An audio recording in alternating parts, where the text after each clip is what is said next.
Bonsoir tout le monde. Bienvenue à cette émission spéciale. Une émission avec laquelle nous allons avoir beaucoup de sujets à discuter concernant la loi C-63, qui était supposée pour les méfaits en ligne et qui a viré finalement contre la liberté d'expression. Donc, nous allons parler des impacts de cette loi qui s'en viennent. Alors, la loi C-63. Et pour en parler avec moi, je vais avoir quelqu'un qui s'y connaît en loi, quelqu'un qui se bat justement pour les libertés, toutes les libertés, dont les libertés d'expression. Et lorsqu'il a vu C-63, il a dit ça n'a pas d'allure, il ne faut pas laisser faire ça. Et il mène le combat pour les libertés dans son ensemble. Alors, Maxime Bernier, bonjour. Bonjour, merci Daniel, ça va bien? Très bien, vu les circonstances de ce qu'on a quand on a des lois stupides comme ça, liberticides, on va dire le mot, Oui. tu t'es senti interpellé un peu par cette loi-là, hein? Pas Rapidement, mal, là. pas mal. J'ai pris quand même le temps d'en prendre connaissance, de lire le projet de loi C-63 que le gouvernement Trudeau a déposé il y a déjà quelques semaines en Chambre pour la première lecture. Le projet de loi n'est pas encore en vigueur, mais Non. c'est une des priorités du gouvernement Trudeau, comme d'habitude, brimer notre liberté d'expression. Je devrais dire aussi, Daniel, que le projet de loi, il y a comme deux parties. Une partie noble, c'est-à-dire la pornographie en ligne. Et il y a quelques articles là-dessus.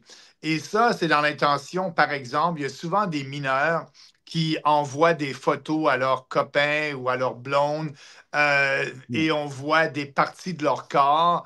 Et bon, je conseillerais aux gens de ne pas faire ça. Et Ouais. lorsque la relation ne fonctionne plus, bien, c'est arrivé que l'ex a mis ça sur Internet et puis ça prend des semaines avant que le Facebook ou bien la plateforme enlève cette photo-là. Là, l'avantage, et c'est le seul côté positif de cette loi-là, mais on devrait voter contre ce projet de loi-là et faire une loi spécifiquement là-dessus. L'avantage, c'est que le projet de loi dit, bien, aux plateformes, et accélère le fait d'abolir la pornographie en ligne. Ça, c'est Ouais. bien. Ce qui n'est pas bien dans cette section-là, c'est que on crée un organisme, une autre bureaucratie, ça Ouais. va coûter cher et on laisse un pouvoir réglementaire énorme à cette bureaucratie-là. Donc, et là, ça va empiéter et d'après moi, on va exagérer parce que lorsqu'on crée une bureaucratie, les bureaucrates veulent avoir une raison d'être et ils ont un pouvoir réglementaire très large et on ne sait pas qu'est-ce que ça va donner dans les détails, dans la réglementation. On va Normalement, lorsqu'on fait une loi qui se tient, on met tout dans la loi de façon claire et précise. Et là, la loi, elle est très floue et elle donne un pouvoir très général et global à cette nouvelle bureaucratie-là pour contrôler la pornographie en ligne et bien d'autres choses. Mais le plus aberrant dans tout ça, c'est ce que tu viens de dire tout à l'heure par rapport au discours haineux. Et là, on crée des définitions très larges de la haine. Pourtant, dans le code criminel actuellement, on a une définition contre le discours haineux. On n'a pas besoin de ce nouveau projet de loi-là pour ça et cette nouvelle bureaucratie qu'on va créer. Voilà. Alors voilà, comme vous voyez, on va avoir beaucoup de matière sur ce projet de loi-là. Avant d'aller plus loin, alors vous avez dans le bas défilé pour devenir membre, pour faire des contributions, vous allez voir tout au long de l'émission. Et aussi, si vous voulez devenir candidat, parce que la liberté, c'est quelque chose qui vous appelle, vous voulez vous battre pour la liberté, eh bien, vous allez peut-être devoir devenir candidat, candidate. Eh bien, on a un lien pour ça et il défile devenir candidat pour le PPC. C'est jusqu'au 22 avril pour devenir candidat pour le PPC, représenter fièrement les Canadiens et Canadiennes et la liberté, hein, liberté d'expression, liberté de parole, liberté économique, liberté fondamentale. Alors, nous sommes en valeur de ça et un parti basé sur des valeurs, liberté, responsabilité, équité, respect. Et regardez, liberté, on ne fait pas semblant de l'inventer. Nous, on n'a pas besoin, hein, on n'a pas besoin de sondage pour ça. C'est dans notre ADN. Et un mot là-dessus pour un appel aux candidats rapidement. Oui, bien, je devrais dire tous candidats potentiels qui sont intéressés, vous pouvez communiquer avec Daniel. Comme vous savez, Daniel Brisson est notre lieutenant pour le Québec, la personne responsable en ce qui concerne le Parti populaire pour les candidats et l'aide aux candidats. Et donc, il est le porte-parole, il est le lieutenant du Québec, Daniel, et je tiens à t'en remercier. Et effectivement, notre but, c'est d'ici le 22 avril, avoir pas mal tous nos candidats. Puis là, le processus de sélection va se faire parce que la première étape pour vous, c'est d'aller sur notre site et de remplir le questionnaire. Après ça, vous allez rentrer en contact avec Daniel et des gens du Parti populaire. Il y aura une entrevue et nous, on veut vous confirmer comme candidat dès le début du mois de juin. On veut avoir nos 78 candidats au Québec choisis et approuvés avant la fin de cette année-là. Donc, comme ça, si jamais il y a une élection avant le mois d'octobre 2025, bien, on sera prêt et nos candidats seront prêts. Ah, excellent. Et pour répondre à une question que j'ai vu passer justement, Francine, ben oui, on a un candidat dans Saint-Hyacinthe-Bagotte, Sylvain Parizeau, qui justement est avec moi la semaine dernière et il a fait un clip, il a parlé, vous allez voir, ça va distribuer partout. Ça partit à lui, Sylvain Parizeau, Saint-Hyacinthe-Bagotte. Donc, vous voyez, le travail se poursuit à chaque jour. Donc, le projet de loi, il y a des articles, là, le premier, c'est assez spécial. Il faut revenir sur les définitions. Et vers quoi on s'en va? Parce que c'est ça, c'est l'enjeu. Le manque de clarté, c'est épouvantable. Mais on commence par la base. Alors, je vais montrer aux gens, parce qu'on a le projet de loi avec nous. Donc, on va vous montrer qu'est-ce que c'est. C'est assez, vous allez voir, c'est assez, je vais le grossir.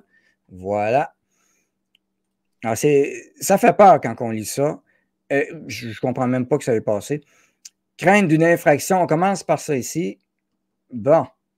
810, voilà. J'ai perdu. Ici. Bon. Alors voilà.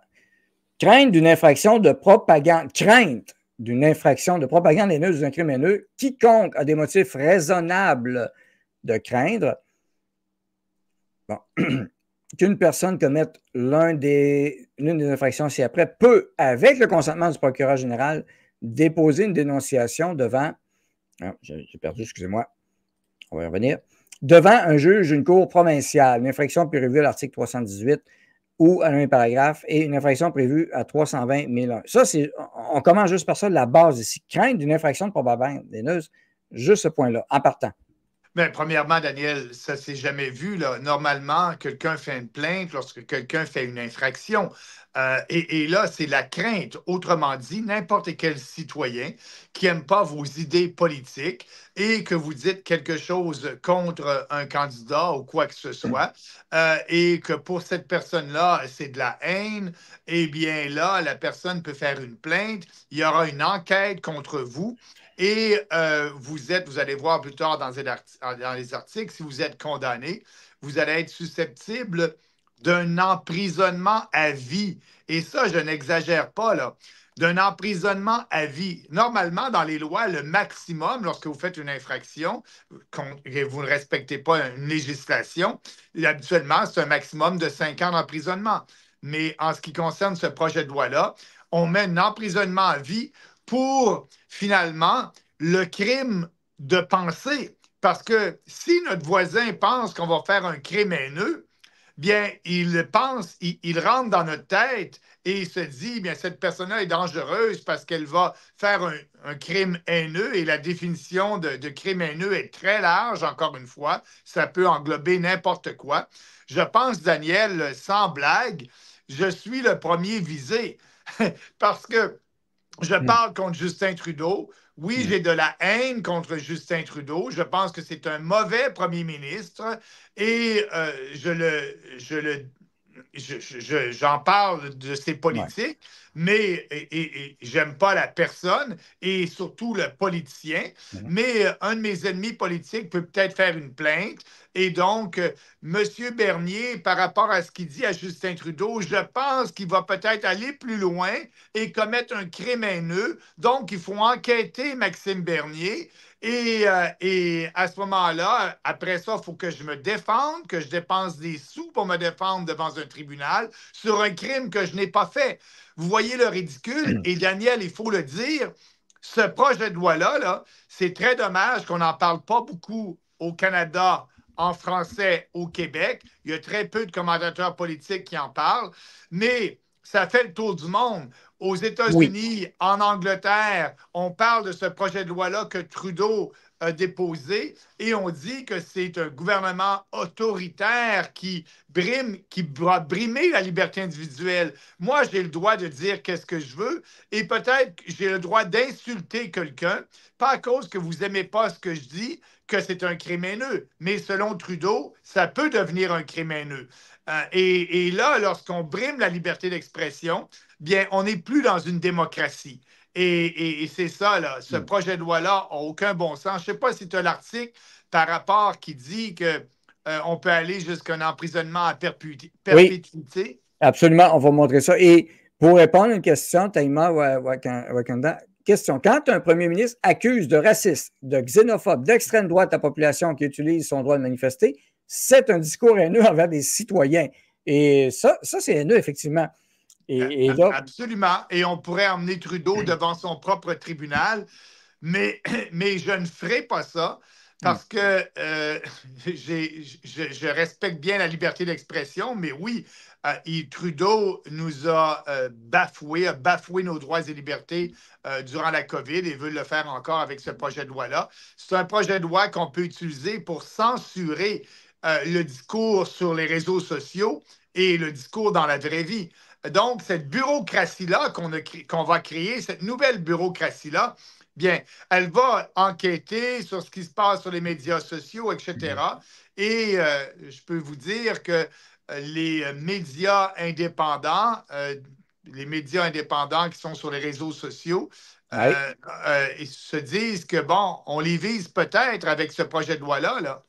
absolument. Et d'ailleurs, l'ensemble, c'est drôle parce que les médias, il y a eu quelques réactions de médias, mais là, ils ont tous fait un article, Devoir, Radio-Can et autres, mais une journée, c'est fini. Dans le réseau des blogueurs indépendants, justement, de médias, ben,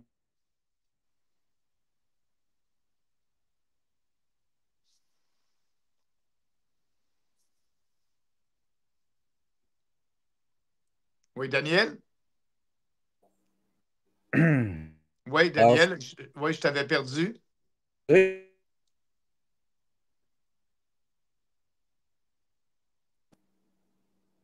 il n'aime pas ça qu'on parle de ça, désolé, ça a coupé. Ben oui, il y a quelqu'un qui essaie de nous censurer, là.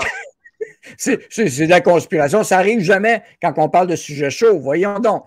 Crime haineux, infraction motivée par la haine. Et là, c'est important. Quiconque commet une infraction prévue par le présent loi ou toute autre loi fédérale en étant motivé par de la haine, fondée sur la race, l'origine nationale ou ethnique, la langue, la couleur, la religion, le sexe, l'âge, la déficience mentale ou physique, l'orientation sexuelle ou l'identité ou l'expression de genre, est coupable d'un acte criminel passible de l'emprisonnement à perpétuité. Je pense que c'est assez clair, là. Ça s'est jamais vu, ça n'a pas de bon sens.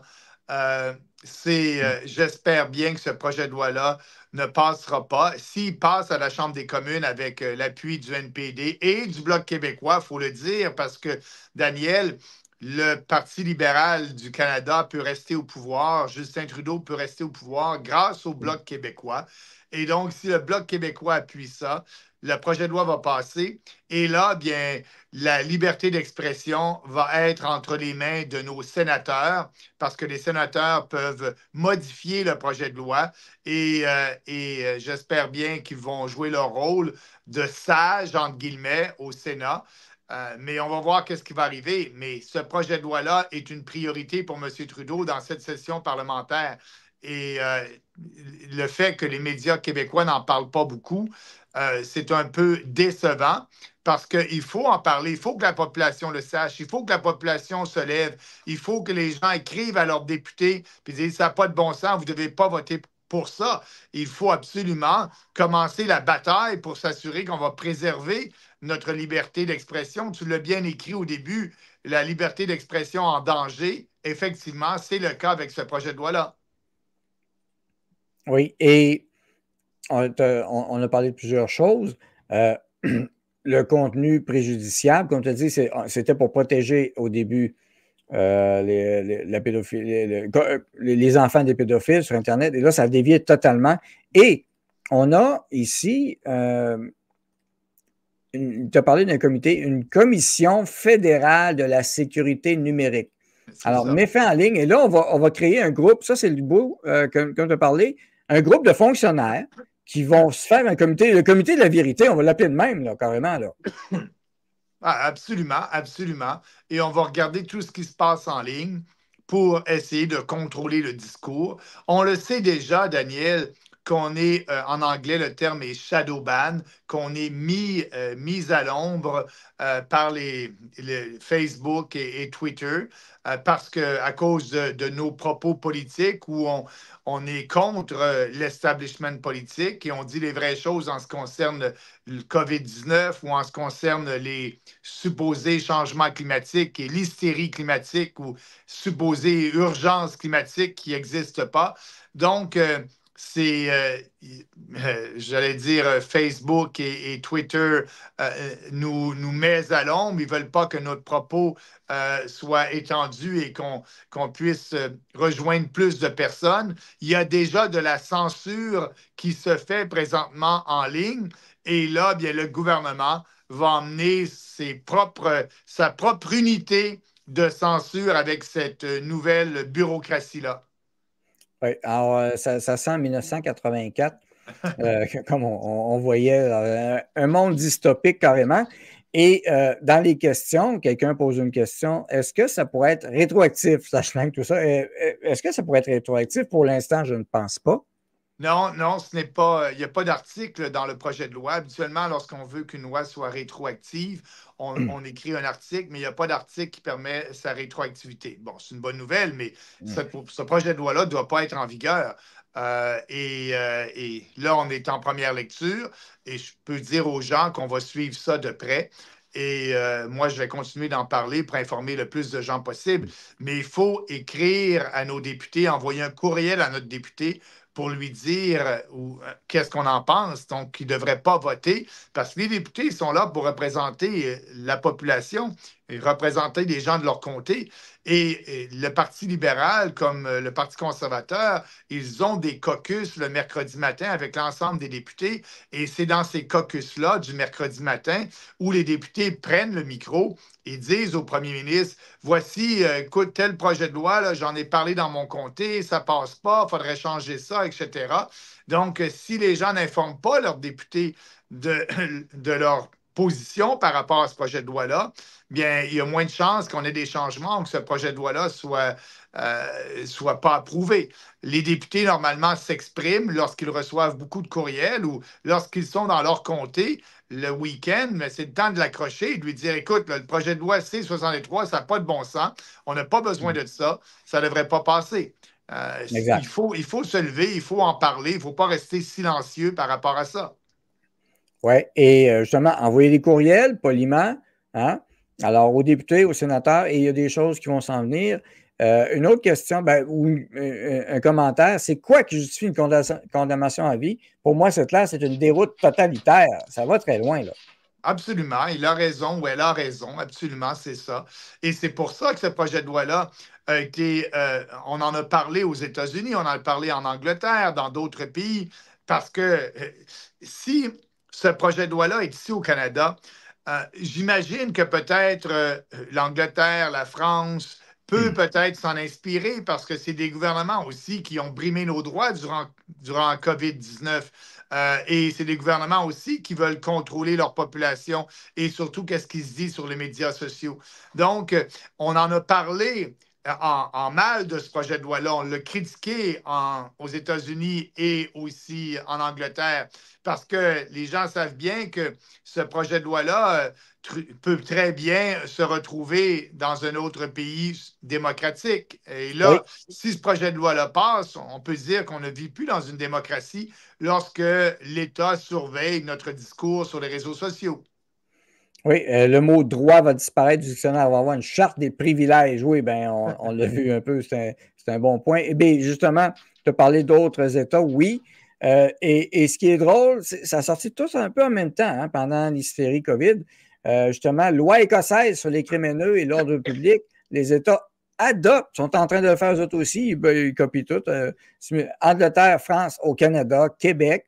Donc, le nouvel ordre mondial qui est là-dedans. On semble avoir une tendance incroyable dans nos démocraties actuelles à aller vers ça. Attendre ça, moi, j'ai grandi, c'est pas, on ne voyait pas nos systèmes démocratiques aller dans ce sens-là. C'est pas ces systèmes-là qu'on voyait aller là. On pensait à la Corée du Nord, Cuba, l'ex-URSS, mais pas nos systèmes.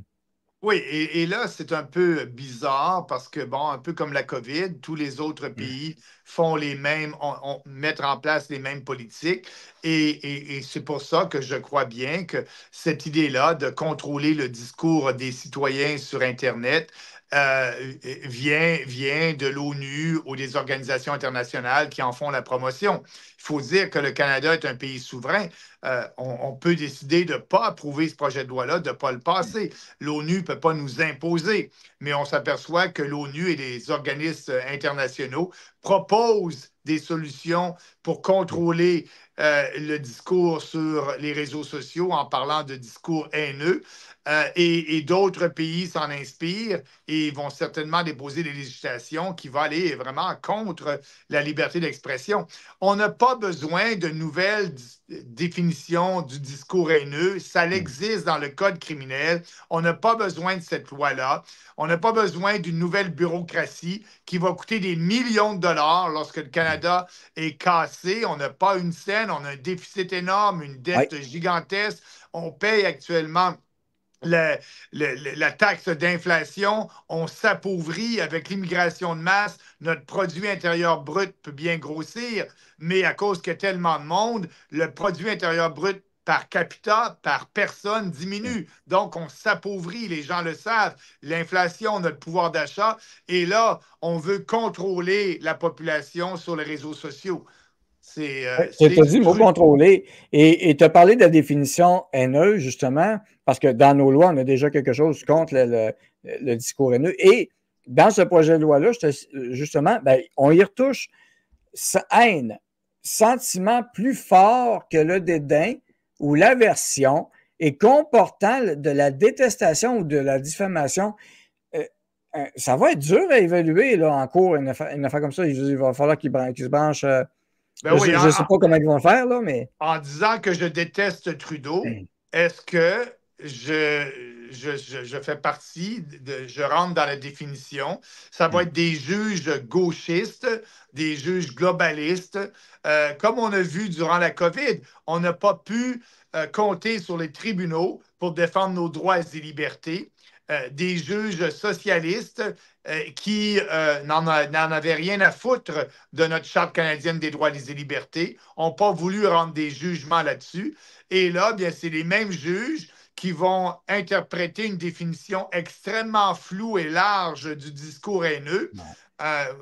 Ça dérape, oui, lorsque quelqu'un le dit, vers l'autoritarisme. Oui. Et des questions encore, les gens, on voit que ça réagit beaucoup. Michel Pépin, si le projet passe, est-ce réversible? Exemple, en 2025, un autre gouvernement prendrait le pouvoir. Oui, tout projet de loi est réversible. Lorsque vous avez un nouveau gouvernement, idéalement un gouvernement qui est majoritaire, le gouvernement majoritaire peut tout faire. Exemple, Harper, dans le temps, avait passé des lois très strictes et sévères contre certains crimes et les criminels avec des sentences minimum. Lorsque Trudeau est arrivé au pouvoir, il n'aimait pas ça. Il a passé une loi pour abolir toutes les dispositions que le gouvernement Harper avait mis de l'avant pour être plus sévère envers les criminels. Et donc, oui, tout projet de loi, on est dans une démocratie parlementaire lorsque le gouvernement a la majorité en chambre et s'il n'y a pas la majorité, ils doivent trouver les appuis parmi les députés de l'opposition, peut passer toutes les lois. Exemple, l'accord de Paris. Le gouvernement, en 2017, Trudeau, a passé une motion pour supporter l'accord de Paris. J'étais le seul député conservateur qui n'a pas voté pour cette motion-là. Pierre Poilievre a voté en faveur de l'accord de Paris en 2017.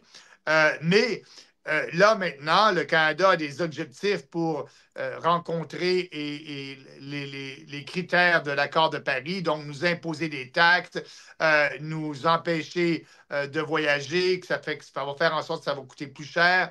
Mais la même chose aux États-Unis, lorsque Trump est arrivé au pouvoir, Trump a dit, moi, je n'embarque pas là-dedans, je me retire de l'accord de Paris. Les États-Unis sont un pays souverain. Et lorsque Biden est arrivé au pouvoir, lui a dit, non, moi, je rembarque dans l'accord de Paris. Donc oui, le Canada est un pays souverain.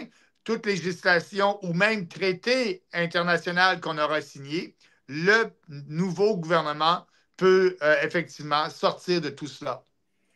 Donc, ben, la balle va être dans le camp de Pierre Poilievre. S'il est élu majoritaire, alors il pourrait pas avoir l'excuse de dire je ne savais pas parce qu'il est au courant du fonctionnement. Ah oui. Ben, et si nous ferions une insurrection, ben, on ne parle pas d'insurrection ici. Une insurrection, on a un système politique pour éviter d'en arriver là normalement. Le problème qu'il y a, c'est qu'il était taré. Mais c'est quelque chose qui se parle. Et on n'est pas aux États-Unis, on n'est pas dans d'autres pays, parce que dans les États où il y a des révolutions, ça n'a jamais été payant finalement et ça n'a jamais donné résultat. Mais c'est quelque chose qu'on attend, c'est normal. On sent que les gens sont tannés. Là. Ben oui, puis nous, ce qu'on dit en tant que Parti populaire, Mm. c'est une révolution pacifique, c'est une révolution idéologique qu'on fait, et c'est la guerre des idées. Et c'est pour ça que les gens qui partagent nos idées, et si vous voulez en savoir plus sur le Parti populaire, allez sur notre site, parti-populaire-du-Canada.ca, et lisez notre plateforme. C'est la même plateforme depuis la création du parti. On ne change pas d'idées parce qu'elles sont populaires ou non. Nous, on a une vision du pays et on va se battre jusqu'au moment où on gagne cette bataille-là des idées. Et c'est ça la révolution. Le fait qu'on ait 1,6 du vote en 2019, un nouveau parti politique, qu'on ait presque triplé ça à la dernière élection avec 5 du vote, bien, et là, la prochaine élection, on va peut-être doubler, on ne sait pas qu'est-ce qui va arriver, mais on est là. Et c'est ça, là, c'est de changer la mentalité, influencer le plus de gens parce qu'on sait que les partis traditionnels, tant le Parti conservateur que libéraux, font de la politique par les sondages. Donc, lorsqu'on aura influencé la grande majorité de Canadiens, bien, j'imagine que ces partis de l'establishment vont voler nos politiques parce qu'elles seront devenues populaires et vont peut-être les mettre en vigueur. Donc, il faut voter en ligne avec ces idées pour faire cette révolution et préserver notre liberté d'expression, respecter notre Charte canadienne des droits et libertés, la division des compétences entre le fédéral et le provincial. Tout cela fait partie du programme du Parti populaire et c'est pour ça qu'on est on est radicalement contre ce projet de loi-là, C-63, parce que, comme le dit Daniel au début, la liberté et la responsabilité fait partie de notre ADN. Liberté individuelle, responsabilité individuelle, parce que lorsqu'on est libre, on est responsable de nos actions. Équité et respect, ce sont les 4 principes fondamentaux sur lesquels on s'est basé pour créer le Parti populaire et créer nos prises de position politiques qui sont toujours en ligne avec ces principes-là. Alors voilà, donc c'est bien dit. Alors, la loi C-63, vous êtes averti. Comment contacter vos députés? Bien, vous allez sur le site du gouvernement du Canada, Parlement, et vous allez trouver les emails des gens et respectueusement, vous pouvez leur écrire. Il ne faut pas que ça passe. On va travailler là-dessus aussi. On suit tous les dossiers. C-63, c'est une loi honteuse qui a pour but de contrôler les gens. Alors, il ne faut pas que ça passe. Et c'est la liberté d'expression et tout ce qui vient avec, de diffusion d'informations aussi, il faut bien le comprendre. Toutes les informations qu'on pourrait vous donner qui sont différentes. Imaginez, vous auriez seulement TVA, le Journal de la Presse et Radio-Canada qui seraient autorisés à vous donner les nouvelles. Je pense qu'on aurait de la misère un petit peu. Alors, merci beaucoup. Alors, je te laisse le mot de la fin sur cette loi liberticide, Maxime. Bien, merci, Daniel. Écoute, c'est important de parler de ce qui se passe au fédéral. Et nous, je peux dire aux gens qu'on va être toujours là. On va être prêts pour la prochaine élection. Je peux annoncer une nouvelle aux gens parce que, comme vous savez peut-être, en 2019, je faisais partie du débat des chefs à la télévision. en 2021, à la dernière élection. Les partis ne voulaient pas me voir parce que, comme vous savez, on était le seul parti qui défendait la liberté contre les mesures draconiennes qu'on nous imposait suite à la COVID. Et ils ont créé une nouvelle règle. Ils ont dit pour Bernier, le Parti populaire, il doit avoir 4 du vote pour pouvoir participer au débat. Et on avait eu 1,6 %. Donc, ils m'ont annulé et je n'ai pas pu participer au débat des chefs à la dernière élection. La bonne nouvelle, c'est qu'on a eu 5 %. Et la bonne nouvelle, c'est que je vais être là au prochain débat des chefs, les prochains débats télévisés en anglais et en français. Et ça va nous permettre d'avoir plus de visibilité et de progresser plus rapidement en tant que parti politique. Et vous pouvez être sûr que ce projet de loi-là, la défense de la liberté, la défense de la Constitution, la défense de notre mode de vie et aussi de notre culture par le fait de dire non à l'immigration de masse, bien, on va en parler. Ça va faire partie de la prochaine campagne pour préserver notre culture et notre identité. Et donc, si vous voulez en savoir plus sur le parti, comme j'ai dit tantôt, allez sur le site partipopulaireducanada.ca, cliquez en haut à droite sur plateforme et lisez nos idées. Vous allez voir que c'est du gros bon sens. Puis j'aimerais bien ça, que les gens qui veulent en savoir plus, vous pouvez aussi vous inscrire à notre infolettre sur notre parti. Vous allez recevoir l'infolettre du parti régulièrement à chaque semaine. Et si vous voulez faire un pas de plus, vous pouvez devenir membre. Et si vous voulez faire un autre pas de plus, bien, communiquez avec Daniel Brisson, et allez sur notre site, remplissez le questionnaire. Et nous, ça nous fait plaisir de pouvoir avoir des gens qui, comme nous, vont continuer à défendre la liberté. On veut des candidats dans tous les comtés. Donc, gênez-vous pas pour vous impliquer. Vous avez jusqu'au 22 avril prochain pour remplir le questionnaire et après ça, on va passer à la deuxième étape des entrevues. Notre but, c'est d'avoir un candidat dans tous les comtés au Canada, justement, pour nous permettre de croître et que notre message soit en anglais et en français le même partout à travers le pays. Et voilà, on n'est pas obligé de mentir d'un bord puis de l'autre du Canada. On a le même message d'un océan à l'autre. Alors, nous autres, on n'a pas de langue fourchue. Alors, vous avez les liens. Alors, contactez-moi s'il y a de quoi. Merci beaucoup, Maxime. Alors, la loi 63 101, il y en a plusieurs. On va revenir. Vous allez avoir d'autres capsules comme on va faire. Merci beaucoup tout le monde d'avoir été là. Partagez. Très important. Vos partages, c'est hyper important. Vous êtes une force sociale. Merci beaucoup tout le monde. À plus tard. Merci. Restez forts et libres.